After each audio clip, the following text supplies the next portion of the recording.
हम सारे एम्प्लॉइज हैं और सारे पोस्टेड हैं कश्मीर में। जब राहुल भट्ट की शहादत होती है हमारी, उसके बाद रजनी बाला की, उससे पहले सुपेंद्र कौर की, जितने भी एम्प्लॉइज की वहाँ पे निर्मम हत्या हुई है, उसके बारे में उसके बाद ही हमने एक सेंस ऑफ थ्रेटनेस फील की हमने। तो हमने एक एजिटेशन शुरू की सरकार को ये बोलने के लिए, एजिटेशन मैं नहीं बोलता हूँ, अपने हक की लड़ाई हमने शुरू की कि सरकार को ये बोलना चाहते थे हम, सेंस ऑफ सिक्योरिटी हमें दे दो। अगर हम जॉब पे जाते हैं तो डर लगता है, वो सिक्योरिटी मेरे को फील नहीं आती है। मैं काम कर करके मेरे को कौन मारेगा, कब कहाँ से गोली आएगी, क्या कौन मारेगा ये पता नहीं है। और लास्ट में क्या होता है, एक एम्प्लॉय को मारा जाता है और उसके पेरेंट्स बेचारे बूढ़े परेशान हो जाते हैं।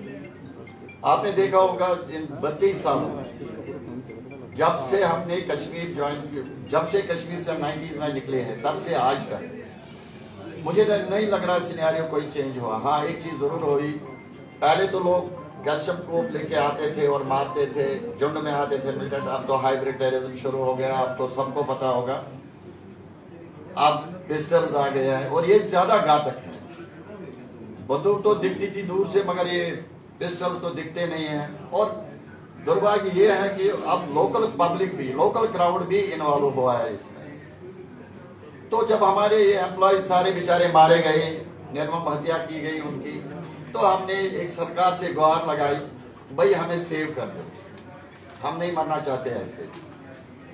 तो हमने सरकार से एक डायलॉग प्रोसेस शुरू की। तब गवर्नर साहब ने, हमने एजिटेशन किया वहां कश्मीर में, आप सबों ने देखा होगा क्योंकि आप सब लोगों ने ही कवर किया था वो। तो आनंद फानन में गवर्नर साहब ने हमको बुलाया, तो एक मीटिंग हो गई। उस मीटिंग में कम से कम हम 25 डेलीगेट्स थे। तो मीटिंग में जब हम, गवर्नर साहब 2 घंटे उसने हमें टाइम दिया, 2 घंटे में हमने उससे जो बातें की, मगर at the end of the meeting कोई कंसेंसस किसी पे नहीं बनी। खाली आश्वासन दिए गए कि हम ये करेंगे, वो करेंगे, ये चीज करेंगे। उसके बाद सरकार ने स्टेप्स उठाने, उनके हिसाब से जो उन्होंने उठाने थे उठाने शुरू कर दिए। पहले उन्होंने एक ट्रांसफर पॉलिसी जो हम 12 साल से 2010 से मांग रहे थे कि अगर मेरी मिसेज अनंतनाग में है, मैं कुपवारा में पोस्टेड हूँ, हमें एक जगह कर दो, वरना परिवार बिखर रहा है। सरकार ने कभी नहीं माना, मगर इन किलिंग्स के बाद आनंद फान में उन्होंने ये डिसीजन ले लिया, तो ट्रांसफर्स की है। वो ट्रांसफर्स में, उसमें मैं ज्यादा नहीं जाऊंगा। अगर मैं वो भी बताऊं ट्रांसफर क्या हुए, इनको कुछ पता नहीं चला। इन्होंने मर्द को भेज दिया कुपवारा और लेडीज को भेज दिया अनंतनाग, एक ही परिवार के। ये भी इनको जल्दबाजी में समझ नहीं आया हम कर क्या रहे। ट्रांसफर्स हो गई, सरकार ने बहुत कुछ बोला। तो फाइनली हमने उनको बोला, देखो ना हमें ट्रांसफर चाहिए, ना हमें प्रमोशन चाहिए, हमें जान चाहिए, जान की सुरक्षा चाहिए। अगर मैं सेफ रहता हूँ तभी तो मेरी ट्रांसफर भी होगी, तभी मेरी प्रमोशन होगी। जब मैं रहूंगा ही नहीं तो मेरी प्रमोशन क्या करेगी, ट्रांसफर क्या करेगी? How can it help me? Transfer कैसे हेल्प करेगी जब मेरी जान ही सुरक्षित नहीं है? तो सरकार से डायलॉग चल रहा था, कश्मीर की बात मैं कर रहा हूँ। फिर हमने एक बार प्रण किया कि नहीं, अब जहाँ से जाना है, क्योंकि कोई सिक्योरिटी का अरेंजमेंट नहीं है। हाँ, ट्रांजिट कैंप्स जो कश्मीर में, आप सब भाइयों को पता होना चाहिए, जितने भी कश्मीर में ट्रांजिट कैंप्स बने हैं उसमें हार्डली 1000 से भी कम लोग रहते हैं। एम्प्लॉयमेंट है करीब 6000। 5000 लोग बेचारे वनरेबल हैं जो बाहर रहते हैं, जो दिन में भी डिपेंडेंट है इन्हीं ऊपर, रात को भी जिनके घरों में रहते हैं इन्हीं के ऊपर डिपेंडेंट। डिपेंडेंसी टोटल उसी पे है। जब वहां हम सेफ नहीं फील किया, हम लोगों ने जो ट्रांजिट कैंप्स में रहते हैं, तो वो जो बाहर रहते थे बेचारे वो कहां से सेफ है? वो तो 24 आवर्स इसी प्रेशर में जेल रहे हैं। तो हमने एक फैसला लिया कि भाई जान बचाना हमारा पहले परम धर्म है, तो हम यहाँ से निकलेंगे, बाद में देखेंगे। तो हमने शिफ्ट किया और एजुकेशन शुरू की जम्मू। यहाँ आके हम एजुकेशन नहीं कर रहे, हम अपना हक मांग रहे हैं। सरकार को बोल रहे हैं भाई हमारी जान की सुरक्षा दे दो, और कुछ नहीं चाहिए। ना हमें प्रमोशन आपकी चाहिए, ना आपकी ट्रांसफर पॉलिसी स्क्रैप कर दो, इसको हमें नहीं चाहिए, हमें जान की सुरक्षा चाहिए। तो तब से आज तक, आज के डेट तक सरकार का कोई नुमाइंदा हमारे पास नहीं आया। इनफैक्ट हम बहुत सारे जगह पे गए, क्योंकि ये मैं अपॉर्चुनिटी ले लूंगा बोलने के लिए। हमने बीजेपी के दफ्तर में जो करंट डिस्पेंसेशन है उनके ऑफिस भी गए, उनके लोगों से हम मिले भी, मगर हमें आश्वासन ही मिलता गया, आप वेट करो, आप वेट करो, आप वेट करो, कुछ नहीं होगा। मगर हम वेट करते गए। 4 महीने, कितने दिन हो गया? 130 दिन, 130 डेज है पास। 130 दिन हमने वेट किया, मगर हमें कोई रिटर्न आश्वासन सरकार की तरफ से अभी तक नहीं आया।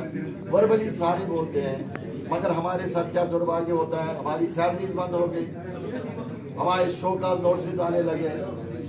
एवं अगर आप लोगों ने देखा होगा, लेटेस्ट अभी TRF ने एक और लेटर निकाली है गुलाम नबी आजाद साहब के लिए, आप सबों ने देखा होगा। उन्होंने एक थर्ड लेटर निकाली है आजाद साहब को।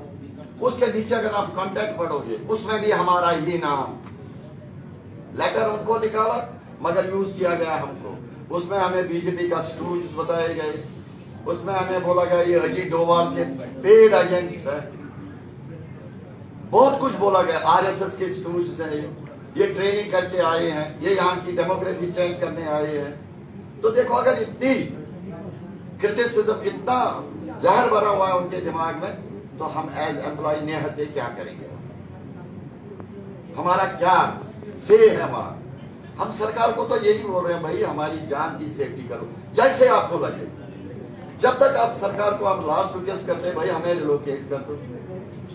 रिलोकेट का मतलब ये नहीं कि हम उनको बोलते हैं कि आप हमें यहाँ ही सेटल करो वंस फॉर ऑल। एक ऑप्शन हमने उनको दिया था, जब आप ग्राउंड जीरो से हम अपनी सारा सिक्योरिटी ठीक करोगे, उसके बाद आप रिव्यू करो उस सिक्योरिटी को, अगर ठीक लगता है हम जाने को तैयार हैं, मना करने को हम तैयार नहीं है, काम करने को हम तैयार हैं। इसमें जितनी भी हमारी सोशल ऑर्गेनाइजेशन है वो भी सारी सरकारों के पास गई।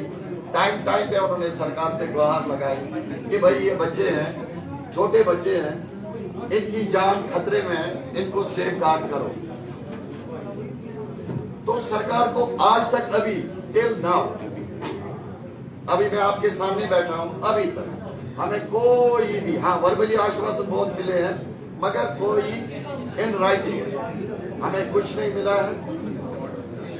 जबकि हमारे पास ये, मैं आपको अभी ये योगेश जी या रंजन जी आपको सारी डॉक्यूमेंटेशन दिखाएंगे, हम जो मैं बोल रहा हूँ इनका प्रूफ वो दिखाएंगे। कभी बेड सोने के अलावा खेल का मैदान होता है,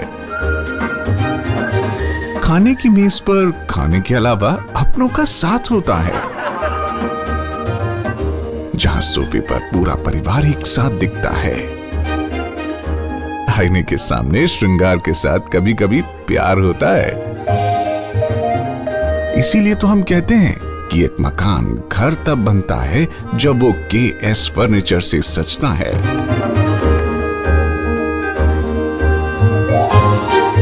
रिश्तों की मिठास का एहसास KS फर्नीचर के साथ।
is providing latest education in its state-of-the-art institute and also providing an opportunity to the students to explore their careers across the globe.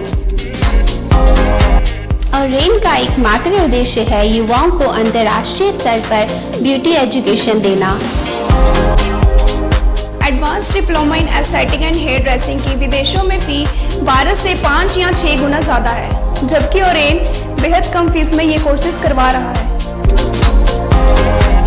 In Oren, there is a student-friendly environment. Students have the freedom to think for themselves in training. Oren is the only institution where teachers are available whenever students need. An institution that provides hair, makeup, skin, nail art and mehendi courses so close to the students' home that is actually a blessing. Different cultures, different challenges. More than 8,000 students are engaged. Earn while you learn. Oren produces thousands of beauty professionals who are today doing extremely well in their respective field. So what are you waiting for? Join Oren Institute of Beauty and Wellness. NIST, Institute of Beauty and Makeup, Fashion Designing, Hair Dressing and Nail Extensions. Now also in Gandhinagar, Jammu. State-of-the-art infrastructure.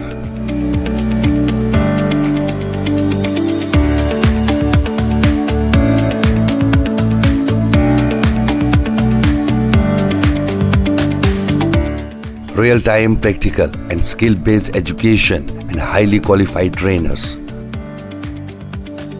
NIST offers various courses in fashion designing, beauty and makeup, specially designed courses for hair cutting and hair designing.